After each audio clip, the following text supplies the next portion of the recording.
Sir, over திங்கிங்னா என்ன? அதை எப்படி கண்ட்ரோல் பண்ணணும்? ஓவர் திங்கிங் அப்படிங்கும்போது நிறைய யோசிக்கிறது அப்படிங்கிறது கிடையாது, ரைட்? ஒரே நேரத்தில் பல விஷயங்களை யோசிக்கிறதுக்கு பேர் தான் ஓவர் திங்கிங்னு சொல்லுவாங்க. சராசரியாக நம்மளால் ஒரு நேரத்தில் ஒரு வேலையை தான் செய்ய முடியும். அப்போ தான் அது சரியாக ரிசல்ட் இருக்கும். ஒரே நேரத்தில் 2-3 வேலையை செய்கிறீங்கன்னு வச்சுக்கோங்களேன், எந்த வேலையுமே சரியான ரிசல்ட் நமக்கு கிடைக்காது, ரைட்? அப்போது நமக்கு திங்கிங் இருக்கலாம், நாளைக்கு என்ன பண்ணணும், இல்லை நம்ம இப்போ என்ன பண்ணிகிட்ருக்கோம் அப்படிங்கிறது திங்கிங் இருக்கலாம். ஒரே நேரத்தில் இன்றைக்கை பற்றியும் நாளைக்கு பற்றியும் நாளை மறுநாள் பற்றியும் யோசிக்கிறோம். அப்படிங்கும் போது அது ரொம்ப இட் வில் பி ஸ்ட்ரக்கிங், உங்கள் மைண்டே ரொம்ப ஸ்ட்ரக்கான மாதிரி இருக்கும். ஸோ அப்படி நம்ம ஓவர் திங்க் பண்ணவே கூடாது. இதுதான் ஓவர் திங்கிங் அப்படின்னு சொல்லுவாங்க. ஓவர் திங்கிங் உங்களோட எண்ணங்களையோ உங்களோட செயல்களையோ குறைச்சிரும். அப்போது இதிலிருந்து வெளியில் வர்றது எப்படி அப்படிங்கிறது தான் உங்களோட கேள்வி. கண்டிப்பாக இந்த ஓவர் திங்க் பண்ணாமல் இருந்தால் தான் நமக்கு ஒரு ஃபோக்கஸ் கிடைக்கும். ஃபோக்கஸ்ன்ற சென்ஸ், ஒரு தெளிவு கிடைக்கும். ஸோ எதை பற்றி நம்ம யோசிக்கிறோமோ ஒன்றை பற்றி யோசித்தா தான் நமக்கு ஒரு கிளியராக தெளிவு கிடைக்கும். அந்த வேலையை நம்ம சரியாக செய்ய முடியும். ஸோ இதில் ஃபஸ்ட்டு விஷயம், ப்ராக்டிக்கலாக நம்ம பேசணும், ப்ராக்டிக்கலாக யோசிக்கணும். ப்ராக்டிக்கலி அப்படிங்கிறது நடக்க முடியது, நடக்கக்கூடியது, நடக்க போகிறது, இதை பற்றி மட்டும்தான் நம்ம யோசிக்கணும், பேசணும். இதுதான் ப்ராக்டிக்கல் திங்கிங் அப்படின்னு சொல்லுவாங்க. ஸோ ப்ராக்டிக்கல் அப்படிங்கும் போது ஒருவேளை நாளைக்கு நான் ஒர்க்குக்கு போகலை அப்படின்னா என்ன ஆகிட போகுது? இட் மே பி ஹெல்த் இஷ்யூஸாக இருக்கலாம், இல்லை வேறு ஏதாவதாக இருக்கலாம். இன்ஃபார்ம் பண்ணால் அந்த வேலை முடிஞ்சிட போகுது.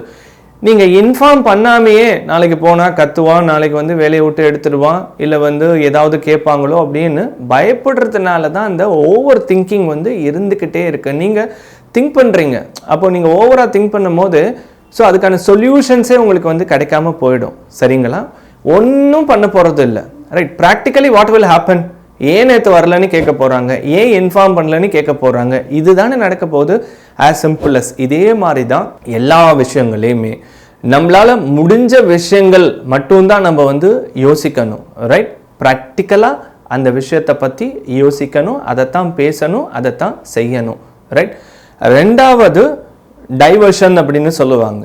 டைவர்ஷன் அப்படிங்கும் போது இப்போ நான் இங்கே உக்காந்துக்கிட்டு இருக்கேன், தனியாக இருக்கிறதுனால அடிக்கடி ஓவர் திங்க் ஆகிக்கிட்டே இருக்குது, நிறைய விஷயங்களை யோசிக்க தோணுது அப்படின்னா so you don't be ideal. நீங்கள் தனியாக இருக்க தேவையில்லை. அப்போது அதை டைவர்ட் பண்ணுங்கள். இட் கேன் பி ஃப்ரெண்ட்ஸோட பேசுகிறதோ, ரிலேட்டிவ்ஸோட பேசுகிறதோ, இல்லை ஒரு வேளை வெளியில் அவுட்டிங் போகிறதோ, இல்லை ஒரு ஷாப்பிங் போகிறதோ போகலாம். அப்படி வெளி நபர்களை பார்க்கும் பொழுது, இல்லை வேறு இடம் பிடிச்ச விஷயங்களை செய்யும் பொழுது உங்களோட கவனம் ஃபுல்லாக அங்கே தான் இருக்கும். அப்போது வேறு எதை பற்றியும் யோசிக்காது. மூணாவது விஷயம், உங்களோட செயலை நம்புங்க.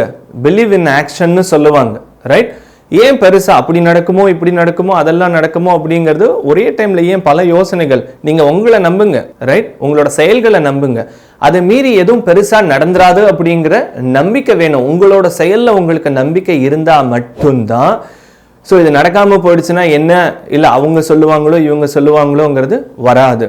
அடுத்தது, அவாய்ட் அன்னெசரி இஷ்யூஸ் ஆர் திங்ஸஸ்ன்னு சொல்லுவாங்க.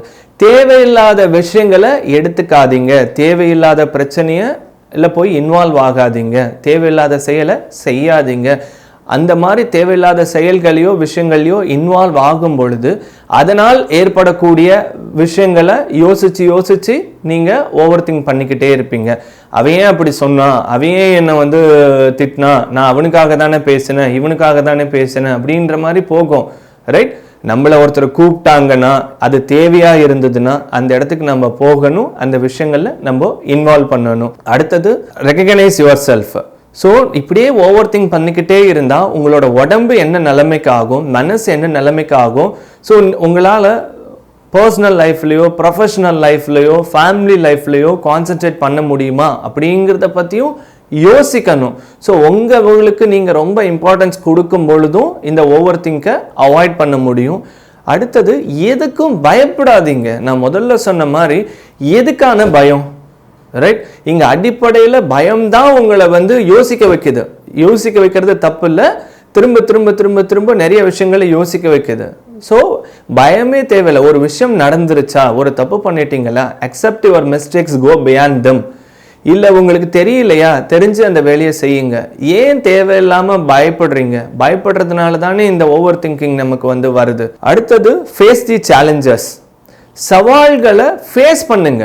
ஒரு எக்ஸாம் இருக்கு, ஒரு இன்டர்வியூ இருக்கு, இல்லை வேறு ஏதாவது ஒரு இஷ்யூஸ் இருக்கு அப்படின்னா அதை ஃபேஸ் பண்ணுங்க. அதை பண்ணீங்கன்னா அதே நிமிஷம் முடிஞ்சிடும்.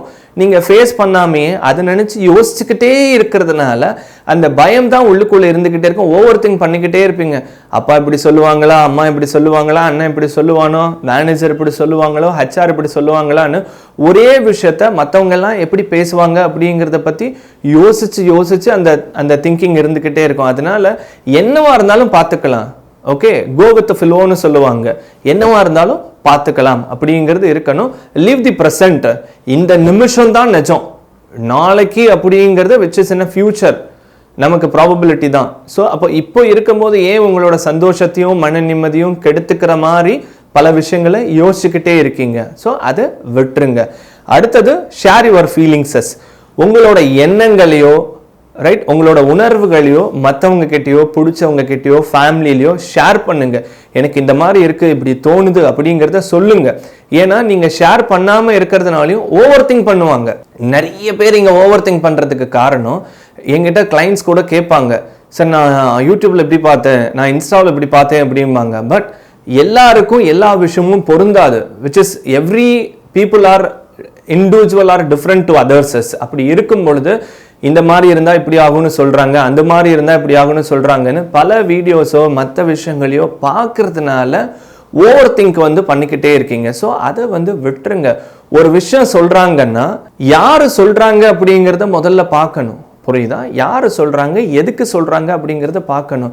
அதெல்லாம் பார்க்காம 10 பேர் 10 விஷயங்களா சொல்கிறதையும் போட்டு திங்க் பண்ணக்கூடாது. Leave the present. இந்த மூமெண்ட் அப்படிங்கிறது தான் நிஜம். அடுத்தது other behaviour is not your concern. மற்றவங்க செயலால் நீங்கள் உங்களுக்கு எந்த விஷயங்களும் நடக்க போகிறதில்ல. அதை நீங்கள் உள்ளுக்குள்ளே எடுத்துக்கணுங்கிற அவசியமும் கிடையாது. அது அவனோட ரோல் அவன் பிளே பண்ணுறான், இல்லை அவனோட கேரக்டராக இருக்கலாம், பிஹேவியராக இருக்கலாம். ஸோ அவனை மாதிரி நம்மளும் ஆயிடுவோமோ, இல்லை அவனால நமக்கு ஏதாவது ஆயிடுமோ அப்படிங்கிற மாதிரியான திங்கிங்கே தேவையே இல்லை. நான் திரும்பவும் சொல்கிறேன், ஒரு மனுஷனோட எண்ணங்கள் தான் செயலாகும். ரைட், செயல் தான் வாழ்க்கையில் முன்னேற உதவும். ஆனால் ஓவர் திங்கிங் அப்படிங்கிறது எதுக்குமே யூஸ் ஆகாது. ஒரு வேலையை கூட சரியாக செய்யவே முடியாது. ரைட், ஸோ எல்லாத்தையும் விட்டுட்டு என்ன நடந்தாலும் பார்த்துக்கலாம். Go with flow and then ப்ரெசண்ட்டில் இந்த நிமிஷத்துக்கான வாழ்க்கையை வாழ பழகுங்க. என்ன பிரச்சனையாக இருந்தாலும் பார்த்துக்கலாம், சமாளிச்சுக்கலாம். எல்லா பிரச்சனைகளுக்கும் ஒரு முடிவுகள் இருக்குது அப்படிங்கிறத நம்ம எடுத்துக்கிட்டு தான் நம்ம மூவ் பண்ணணும். ரைட், ஸோ எல்லா பிரச்சனைக்குமே ஒரு தீர்வு இருக்குது. இப்போ நான் சொன்ன விஷயங்கள் கூட கம்மி தான், இதை தாண்டியும் நிறைய இருக்குது. ஏன்னா இது எல்லாருக்குமே பொருந்தாது. ஒரு சிலர் வருஷக்கணக்காக ஓவர் திங்கிங்கில் இருப்பாங்க, ஒரு சிலர் மாதக்கணக்காக இருப்பாங்க. அதை நம்ம அனலைஸ் பண்ணி எதன் காரணமாக அவங்க அந்த ஓவர் திங்கில் இருக்காங்க, பேஸ்ட் ஆன் தட் ஃபிசிக்கலா, எமோஷ்னலா, ப்ரொஃபஷ்னலா, ஃபேமிலியா அப்படிங்கிறத பொறுத்து தான் இது மாறும். அப்படி நீங்களோ உங்களை சார்ந்து இருக்கவங்களோ யாராவது ரொம்ப நாளாவோ இல்லை கொஞ்ச நாளாவோ இந்த ஓவர் திங்கிங்கில் இருந்தாங்க அப்படின்னா கீழே இருக்கிற நம்பரை கான்டாக்ட் பண்ணுங்க. முறையாக கவுன்சிலிங் எடுத்தீங்க அப்படின்னா ஓவர் திங்கிங்லேருந்து நீங்கள் நார்மல் திங்கிங், மற்றவங்கள மாதிரி யோசிக்கிறதுக்கான வாய்ப்புகள் நிறைய இருக்குது. இந்த மாதிரியான பிரச்சனையில் நிறைய பேர் ஃபேஸ் பண்ணுறாங்க. ஏன்னா இன்றைக்கி modern technology, work pressures, family pressures, financial pressures, இது எல்லாம் சேர்ந்து ஒரு மனுஷனை ஒரே நேரத்தில் பல விஷயங்களை யோசிக்க வைக்குது. யோசிக்கிறது தப்பு இல்லை, பட் அதை நம்ம எதையுமே இம்ப்ளிமெண்ட் பண்ணவே முடியாது. ஒரே நேரத்தில் ஒரு கேரக்டர் ஒரு ரோல் தான் நம்ம ப்ளே பண்ண முடியும். மல்டி ரோல் ப்ளே பண்ணுறதுக்கு இது சினிமா கிடையாதுங்க, இது வாழ்க்கை.